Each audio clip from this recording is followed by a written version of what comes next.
मनीष कश्यप वाले मामले में जितने भी हमारे बिहार के जो नौजवान हैं, साथी हैं, जितने भी लोग कोई अपडेट चाह रहे थे, अपडेट खोज रहे थे, अपडेट जानना चाह रहे थे, उन सभी साथियों को मैं बता देना चाहता हूं कि मनीष कश्यप की जो ट्रांजिट रिमांड थी वो 2 तारीख तक थी और वो 2 तारीख को ट्रांजिट रिमांड खत्म हो रही है और हर हाल में तमिलनाडु पुलिस को मनीष कश्यप को बिहार लाना होगा और आगे की जो भी अगर पूछताछ भी अगर कोई बाकी रह गई है तो उसको बिहार में पूछना होगा। क्योंकि इसमें सबसे बड़ी चीज मैं आपको बता देना चाहता हूं कि कोर्ट ने सीधे सीधे शब्दों में बताया है कि आपको वहां जाना है और पता लगाना है जिस वीडियो की चर्चा हो रही है पूरे बिहार में, जिससे यह बताया जा रहा है कि मनीष कश्यप के द्वारा वो वीडियो में संलिप्तता है, जिसके वजह से 2 राज्यों के बीच में दूरी हुई हो या जो भी मामला हो, मजदूरों के बारे में अफवाह फैलाया गया हो, इस सारी चीजों को लेकर के सारी प्रक्रिया का जो भी प्रकरण है,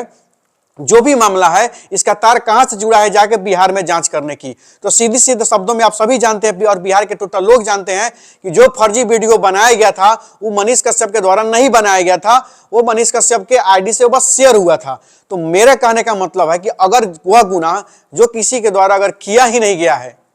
कहीं ना कहीं से उस चीज को थोपने का कोई मतलब नहीं बन जाता है और न्यायालय के समक्ष, न्यायालय के सामने कोई भी कितना भी प्रकार का कोई बहाना बना ले, कोई भी कितना भी प्रकार का झूठा मतलब साक्ष्य सबमिट करने का प्रयास करे, लेकिन न्यायालय जो है वो साक्ष्य के आधार पर चलती है, सबूत के आधार पर चलती है, भावनाओं से नहीं चलती है। तो कहीं ना कहीं से तमिलनाडु पुलिस को अगर कार्रवाई करवाना है मनीष कश्यप पे तो उनको साक्ष्य लाना होगा, जो कि कहीं है ही नहीं। क्योंकि वह वीडियो बनाया गया था, जिन लोगों के द्वारा वीडियो बनाया गया था उन लोगों ने अपना संलिप्तता स्वीकार किया, जिसमें मनीष कश्यप कहीं से नहीं है। अगर मनीष कश्यप का कहीं से नाम आ रहा है तो निश्चित रूप से कहीं ना कहीं से वो साजिश हो सकती है, राजनीतिक साजिश हो सकती है, या कहीं ना कहीं से किसी न किसी की द्वेषता हो सकती है। इस बीच में बहुत सारे ऐसे लोग जो है मनीष कश्यप के जो विरोधी हैं काफी खुश भी हो रहे हैं कि अब ये होगा, अब वो होगा, अब दिस होगा, अब डेट होगा। कुछ नहीं होगा। हम लोगों को न्यायालय पे भरोसा है और कानून पर भरोसा है और बिहार के जो करोड़ों नौजवान हैं जो इस वीडियो को देखते हैं और शेयर करते हैं और अपना राय देते हैं, उन तमाम लोगों तक सही जानकारी भी पहुंचाना हम लोगों का फर्ज बनता है। हालांकि यहाँ के हम लोगों के पक्ष से सुप्रीम कोर्ट के भी वकील साहब से बात हो गई है और सुप्रीम कोर्ट के वकील साहब के यहाँ हम लोग मिलने का भी काम करेंगे और वहां पे सभी लोगों ने यह तय कर लिया है कि सुप्रीम कोर्ट वकील साहब सुप्रीम कोर्ट में जाएंगे और अर्जी दाखिल की जाएगी और सभी जगह के जो केस हैं, तमिलनाडु के और बिहार के जितने भी केस हैं, उनको इंक्लूड किया जाएगा एक साथ और किसी एक न्यायालय को वह जिम्मेवारी दी जाएगी जहां उनकी सुनवाई होगी, जहां मनीष कश्यप आसानी से सबमिट भी हो जाएंगे, वहां पहुंच सकेंगे, वहां पे जो भी सवालों का जवाब भी वहां दे सकेंगे। क्योंकि जब मान लेते हैं कि अगर किसी एक व्यक्ति पर एक ही मामला को लेकर के 10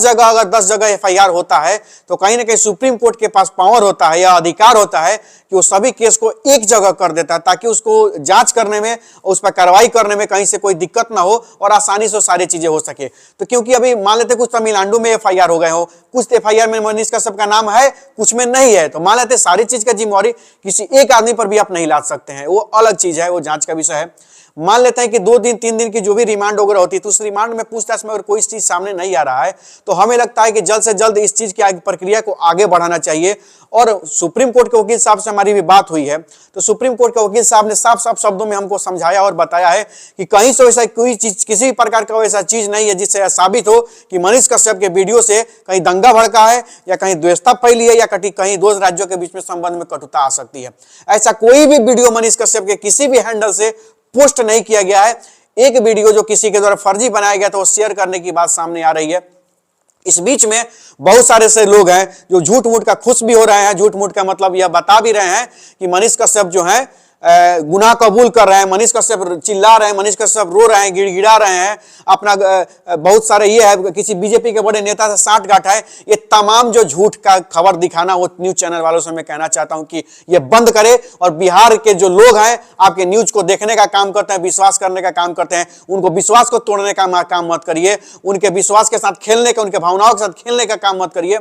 क्योंकि मनीष कश्यप कहीं ना कहीं से अपराधी नहीं है, मनीष कश्यप समाज सेवी है, एक न्यूज रिपोर्टर है जो पत्रकारिता के स्वतंत्र पत्रकार के रूप में वह लोगों का दुख, दर्द, तकलीफ और कठिनाई दिखाने का काम किया है, किसी के भावनाओं के साथ खेलने का काम नहीं किया है। और एक चीज और मैं बता देना चाहता हूं, आज बिहार के जो करोड़ों लोग जो हैं यही सुनना चाहते हैं कि मनीष कश्यप के साथ इंसाफ हो, यही चाहते हैं कि मनीष कश्यप के साथ अन्याय ना हो। और एक चीज और मैं बता देना चाहता हूं, सुप्रीम कोर्ट के वकील साहब ने यह भी बताया है, सुप्रीम कोर्ट के वकील साहब ने यह भी बताया है कि कहीं ना कहीं से किसी के द्वारा भी इस तरह का मनीष कश्यप को फंसाने की साजिश की जाती है तो उन पर भी हम लोगों के द्वारा एफआईआर किया जाएगा। हम लोग उन पर मानहानि का भी दावा करने का तैयारी हम लोग का चल रहा है। कुछ लोगों की सूची बन चुकी है, कुछ लोगों का लिस्ट तैयार है, उन लोगों पर भी मानहानि का केस किया जाएगा जो झूठ मूठ का न्यूज बना के, खबर बना के और मनीष कश्यप जैसे एक पत्रकार को बदनाम करने की साजिश कर रहे हैं, उसको फंसाने की साजिश कर रहे हैं। क्योंकि फंसाने की साजिश और किसी को बदनाम करने की साजिश भी एक ऑफेंस एक्ट में आता है, वह भी अपराध है। क्योंकि अगर आप किसी को फंसाने की साजिश कर रहे हैं, किसी को बदनाम करने की साजिश कर रहे थे, आप पर भी 499, 500, 501 की धाराएं चलेंगी, आप पर भी मानहानि का केस हो सकता है और होगा ही। अगर इस चीज में कहीं ना कहीं से आप अगर गलत कर रहे हैं तो आप पे मानहानि का केस होगा। एक चीज और मैं आप लोगों को आश्वस्त करा देना चाहता हूं, बिहार के तमाम लोगों से, जो लोग इंतजार कर रहे हैं कि क्या हुआ, क्या मामला, ना हुआ इस चीज को लेकर के, तो कहीं ना कहीं से आपको एक जानकारी हम दे देने का काम कर रहे हैं कि मनीष कश्यप पे जो भी एफआईआर हुए हैं, उस एफआईआर से अब तक यह साबित नहीं हो सका है कि उनके भाषण से, उनके वीडियो से कहीं दंगा फसाद फैला है या फैलाने का प्रयास किया गया है। तो कहीं ना कहीं से न्यायालय एक सबूत से चलती है, न्यायालय की एक न्यायिक प्रक्रिया होती है, उसी हिसाब से वह काम करती है। तो हम तमाम लोगों से मेरा यही आग्रह है, तमाम लोगों जो भी देख रहे हैं, आप सभी से यही आग्रह है कि कहीं ना कहीं से शांति बना के रखना है। हर जगह से उम्मीद है, हर जगह से उम्मीद है, न्यायालय पर भी उम्मीद है। मनीष कश्यप निश्चित रूप से वह बाइज्जत बरी होने का काम होंगे और हम सभी के बीच फिर से जो वह काम करते हैं, सामाजिक काम करते हैं, समाज सेवा करते हैं और हम सभी के बीच में खड़ा होने का काम करेंगे। हम सभी लोगों का जो आवाज उठाने का काम करेंगे और निश्चित रूप से मनीष कश्यप निर्दोष हैं तो निर्दोष साबित होकर रहेंगे। और एक चीज और अंत में मैं आप लोगों को बता देने का काम करता हूं, मनीष कश्यप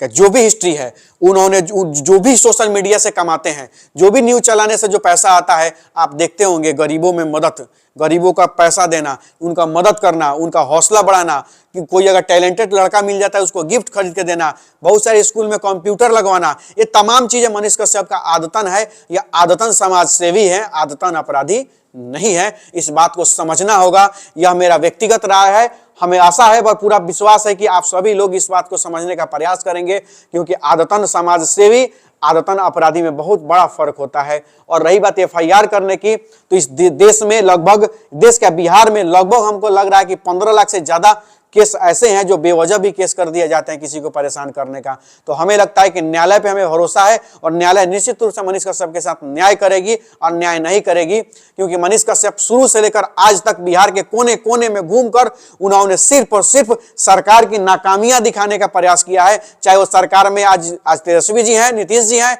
या कल भाजपा ही क्यों नहीं थी, कांग्रेस ही क्यों नहीं थी, उन्होंने हमेशा कमियों को दिखाने का काम किया। हम लोग भी हमेशा कमियों को दिखाने का काम करते हैं। ये नहीं कि सरकार की केवल कमी दिखती है सिर्फ और सिर्फ इसलिए कि सरकार उस कमी पर ध्यान दे, उसको सुधार करे, ताकि आम आदमी जिसने उनको प्रधानमंत्री बनाने का काम किया है, या मुख्यमंत्री बनाने का काम किया, या विधायक बनाने का काम किया, या सांसद बनाने का काम किया, या जिनकी वजह से आप मंत्री बने हैं, तो कहीं ना कहीं से आप जनता का काम करें, जनता के साथ धोखा और गद्दारी ना करें। हम लोगों का बस यही प्रयास रहा है और हम लोग यह प्रयास किए भी हैं, कर भी रहे हैं और आगे आने वाले समय में हमेशा करते रहेंगे, क्योंकि जनता का जो दुख दर्द तकलीफ नहीं समझेगा वो जनता का सच्चा ना साथी हो सकता है और ना बिहार का अच्छा नेता हो सकता है और ना इस देश का अच्छा नेता हो सकता है। जो समाज को नहीं देखेगा, जो समाज के समस्या को नहीं देखेगा और अपना एसी कमरा में बैठ के और झूठ मूठ का नेतागिरी करेगा और दुख दर्द तकलीफ गरीबों का नहीं देखेगा, वो किसी कीमत पर गरीबों का दुख दर्द नहीं समझ सकता है। वो बस सिर्फ और सिर्फ सत्ता का सुख भोगने के लिए और सत्ता का मलाई चापने के लिए रहता है। बाकी जनता के दुख तकलीफ दर्द से उसको कोई मतलब नहीं होता है। तो ऐसे सिस्टम का और ऐसे लोगों का हमने कल भी विरोध किया है, आज भी विरोध कर रहे हैं और आने वाले हमेशा समय में हमने विरोध करने का काम करेंगे। और निश्चित बिहार वासियों, आप सभी का जो पोस्ट शेयर करते हैं, कमेंट करते हैं, सबको धन्यवाद देते हैं। और एक बात कहना चाहते हैं कि मनीष कश्यप बहुत जल्द हम सभी के बीच, हम लोगों के साथ और फिर से वहीं रुतबा में काम करता नजर आएगा। जय बिहार, जय हिंद।